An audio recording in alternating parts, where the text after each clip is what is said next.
వారఫలాలు ముఖ్యంగా మేషరాశికి ఈ రకంగా ఉన్నాయి. వారఫలాలు తెలుసుకునే ముందు గ్రహ సంచారం గురించిన కొంత సమాచారం కనుక మన వద్ద ఉన్నట్టయితే, గ్రహ సంచారాన్ని అనుసరించి వారఫలాలు ఉంటాయి కాబట్టి సమగ్రమైనటువంటి సమాచారం తెలుసుకునే అవకాశం ఉంటుంది. మేషంలో కుజ సంచారం జరుగుతోంది. ఇంకొక 10 రోజుల పాటు ఇంచుమించుగా కుజ సంచారం మేషంలోనే ఉంటుంది. తృతీయంలో అంటే మిథునంలో రాహు యొక్క సంచారం, అష్టమంలో గురువు, భాగ్యంలో శనికేతువులు, రాజ్యంలో శుక్రుడు, లాభంలో రవి, వక్రించినటువంటి బుధుడు మీనంలో. ఈ రకమైన గ్రహ సంచారం ఈ వారం ఉంది. ఈ వారం ఈ రకంగా గ్రహ సంచారం ఉంది కాబట్టి మేషరాశి వారికి అంటే కొంత తీవ్రత, సహజమైనటువంటి స్వభావం ఏమంటే కాస్త ఉద్రేకమైనటువంటి పరిస్థితులు ఉంటాయి. తర్వాత ధనానికి సంబంధించినటువంటి కొంత ఆందోళన కలిగే అవకాశం ఉంది కాబట్టి మనం ఈ కార్యక్రమంలో పరిష్కారాలు తెలుసుకుంటున్నాం. అంటే సమస్య గురించి విశేషంగా దాని మీద దృష్టి పెట్టకుండా, సమస్య కనుక వచ్చినట్టయితే పరిష్కారం ఏ రకంగా ఉండాలి, దాని నుంచి బయటపడేదానికి ఉపాయాలు ఏమిటి అనే విషయం మీద దృష్టి పెట్టి ఈ కార్యక్రమం రూపొందించాం. కాబట్టి ఈ వారంలో ఉన్నటువంటి ముఖ్యమైన రోజులు ఏమిటి, ఆ రోజుల్లో అంటే సమయం ఏమంటే మనకి అవసరమైన సమయంలో అందుబాటులోకి రాదు. వచ్చినటువంటి విశేషమైన సమయాన్ని మనం సద్వినియోగం చేసుకోగలిగిన నేర్పు ఉండాలి. ఆ విధంగా కనుక చేసుకోగలిగినట్టయితే సమస్య నుంచి బయటపడిపోయే అవకాశాలు ఎక్కువగా ఉంటాయి. మేషరాశి వారికి ఈ 10 రోజుల పాటు సింధూరాన్ని కనుక ధరించినట్టయితే, నొసట తిలకంగా కనుక ధరించగలిగినట్టయితే కొంతవరకు ఉపశాంతి ఉంటుంది. హనుమాన్ చాలీసా పారాయణ కనుక చేయగలిగినట్టయితే మేషరాశి వారికి కొంత ఉపయోగంగా ఉంటుంది. ధనకారకత్వంతో ఉన్నటువంటి అంటే ధనకారకుడైనటువంటి శుక్రుడు రాజ్యస్థితిలో ఉన్నాడు కాబట్టి మరి ఆయన యొక్క సరైన అంటే దశమస్థితిలో ఉన్నాడు. ఆ కారణం చేత మనం ఎంతవరకు ఈ పరిస్థితిని ఉపయోగించుకోగలుగుతామంటే, రాబోయేది హోలీ వసంతోత్సవ కార్యక్రమం ఉంది. దానికి సంబంధించినటువంటి వివరాలన్నీ పై వారం తెలుసుకుందాం. ప్రస్తుతానికి ఈ వారం మనకు లభ్యమయ్యేటటువంటిది లక్ష్మీ సీతా పూజ అంటాం. అమలక పూజ అనేటువంటి ఒక విశేషమైనటువంటి పర్వదినం మన ముందు ఉంది.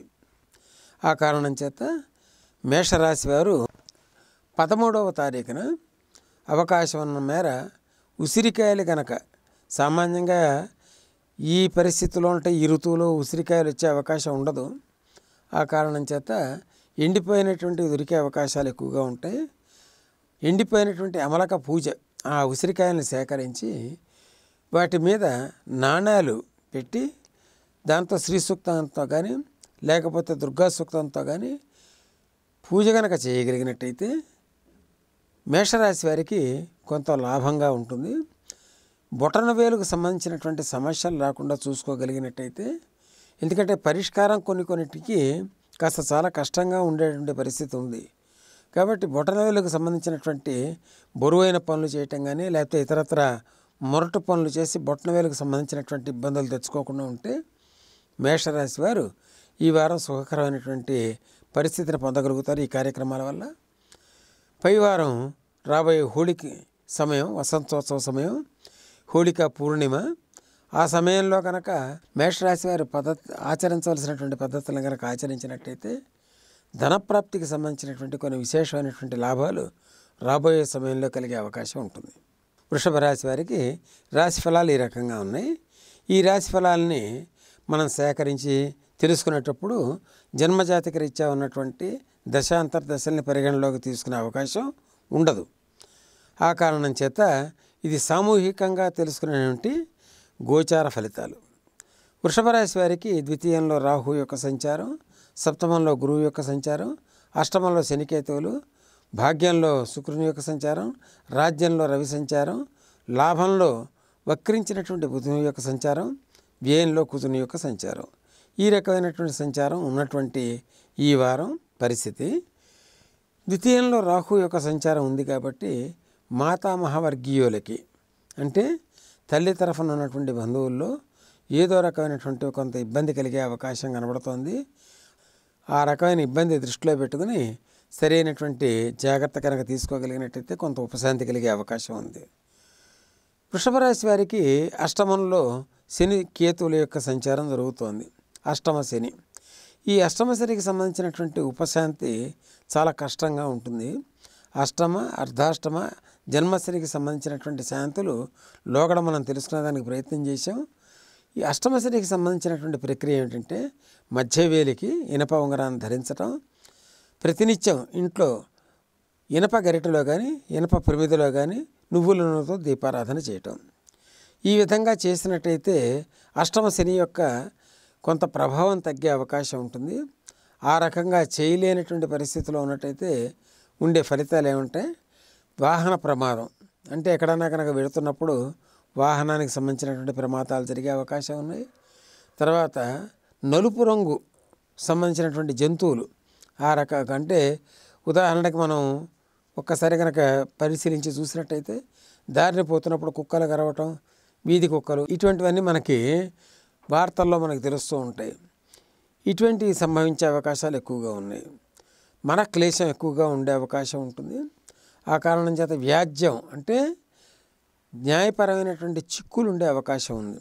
కోర్టు కేసులు కనుక ఉన్నట్టయితే కోర్టు కేసుల నుంచి బయటపడేదానికి ప్రయత్నపూర్వకంగా చేసుకోగలిగినట్టయితే అంటే పెద్ద నష్టం కాకుండా బయటపడిపోయే అవకాశం ఎక్కువగా ఉంటుంది.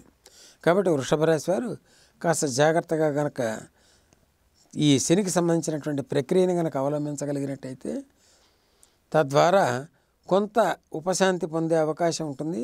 ఏది ఏమైనా శనికి సంబంధించి అష్టమ శని సంచారంతో జరుగుతున్నటువంటి శనికి సంబంధించినటువంటి ఈ ప్రక్రియని కాస్త హోమ ప్రక్రియ ద్వారా కానీ ఇతరత్ర కానీ శాంతి ప్రక్రియ కానీ లేదంటే 15వ తారీఖున మీన సంక్రమణం ఏర్పడుతోంది. మీన సంక్రమణ సమయంలో దానాలు ఇవ్వటం ద్వారా కానీ కొంత ఉపశాంతి పొందే అవకాశం ఉంటుంది. తప్పనిసరిగా మనకు వచ్చే సమస్యల నుంచి బయటపడాలి అంటే ఏదో విధంగా మనం మనస్సుని దాని మీద నిలిపి దానికి తగినటువంటి పరిష్కారాలు చేసుకోగలిగితేనే సమస్యల నుంచి బయటపడే అవకాశాలు ఉంటాయి. మిథున రాశి వారికి ఫలితాలు ఈ రకంగా ఉన్నాయి. మిథున రాశిలో రాహు యొక్క సంచారం జరుగుతోంది. సప్తమంలో శనికేతువులు, 6వ దేవగురు అయినటువంటి బృహస్పతి యొక్క సంచారం, అష్టమంలో శుక్రుడు, భాగ్యంలో రవి, వక్రించినటువంటి బుధుడు దశమంలో, లాభంలో కుజుని యొక్క సంచారం. ఇక్కడ రాశిలో సంచరిస్తున్నటువంటి రాహు యొక్క ప్రభావం కొంత ఉంటుంది. అంటే సరి అయినటువంటి నిర్ణయాలు తీసుకోలేకపోవటం, సరైనటువంటి దృక్పథాన్ని అవలంబించుకోవటం, సరైనటువంటి మానసిక స్థితిని పరిపోషించుకునేదానికి ప్రయత్నం చేయటం, ఇవన్నీ చాలా తక్కువగా ఉంటాయి. ఈ రాహుగ్రస్తమైనటువంటి ఏదైనా సరే సరైనటువంటి దారి కనబడే అవకాశాలు ఉండవు. ఆ కారణం చేత ఈ మిథున రాశికి సంబంధించినటువంటి కొంత ఉపశాంతి జరగాలి అని అనుకున్న వారికి పరిహార ప్రక్రియలు మనం తెలుసుకోవాలి. పరిహార ప్రక్రియలో చాలా ముఖ్యంగా ఉపయోగపడేది సప్తశతి. దేవి సప్తశతి అనేటటువంటిది కొంచెం కష్టంతో కూడింది, పెద్దది. అంటే సమయాభావం ఉంటుంది. ఉద్యోగస్తులందరూ కూడా ఇవన్నీ చేసుకోవాలంటే అయ్యే అవకాశాలు లేవు. ఎవరి చేతనన్నా చేయించుకున్నట్టయితే వారు సరిగ్గా చేస్తారో లేదో అనేటువంటి భావన ఉంటుంది. ఎవరికి వారు పరిహార ప్రక్రియలను చేసుకోగలగాలి, శాంతి ప్రక్రియలను చేసుకోగలగాలి. అప్పుడే సరైనటువంటి పరిష్కార మార్గాన్ని వాళ్ళు సులువుగా కనుక్కొని సుఖకరమైనటువంటి జీవితాన్ని పొందగలుగుతారు. ఆ విధంగా చెయ్యలేనప్పుడు మనకి ఇంకొక ఉపాయం ఉంది. సప్తశతిలో సప్త శ్లోకి అని ఉంటుంది. కేవలం 7 శ్లోకాలతో ఉన్నటువంటిది. ఈ 7 శ్లోకాలతో ఉన్నటువంటి సప్తశతిలో ఉన్నటువంటి సప్త శ్లోకిని కంఠస్థం చేసి, ఈ కంఠస్థం చేసినటువంటి సప్త శ్లోకిని ప్రతినిత్యం కనుక పారాయణ కనుక చేయగలిగితే ప్రస్తుతం వర్తమాన దశలో ఉన్నటువంటి, అంటే వర్తమానంలో సంభవించినటువంటి రాహు ఈ సంచారం వల్ల జరిగేటువంటి ఉపద్రవాలన్నిటి నుంచి బయటపడే అవకాశం ఉంది. ఇది చాలా ఎక్కువ సమయం జరుగుతుంది కాబట్టి తప్పనిసరిగా సప్త శ్లోకిని కనుక అధ్యయనం కనుక చేయగలిగితే అదే రక్షగా నిలుస్తుంది. ఒకటి గుర్తుపెట్టుకోవాలి, రాహు ఛాయాగ్రహం. రాహువుకి శాంతి చేయడానికి చాలా తక్కువ ప్రక్రియలు ఉంటాయి. కానీ రాహుగ్రహం యొక్క అనుగ్రహం కనుక లభించినట్టయితే ఆ వ్యక్తికి తిరుగులేనటువంటి ఐశ్వర్య సంపద, కళా సంపద, విద్వత్తు, సాహితీ సంపద ఇవన్నీ కూడా లభిస్తాయి.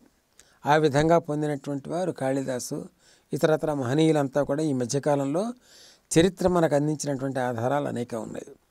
కాబట్టి రాహు యొక్క కృపని పొందాలి అంటే కేవలం సప్తశ్లోహి రాహునాన్ దుర్గా అమ్మవారిని కనుక శరణు చొచ్చి అమ్మవారి యొక్క కృపను కనుక పొందగలిగినట్టయితే రాహు యొక్క కృప అది అనిర్వచనీయమైనటువంటి ఆనందాన్ని కలగజేసే అవకాశం ఉంటుందని చెప్పేసి తప్పక చెప్పచ్చు.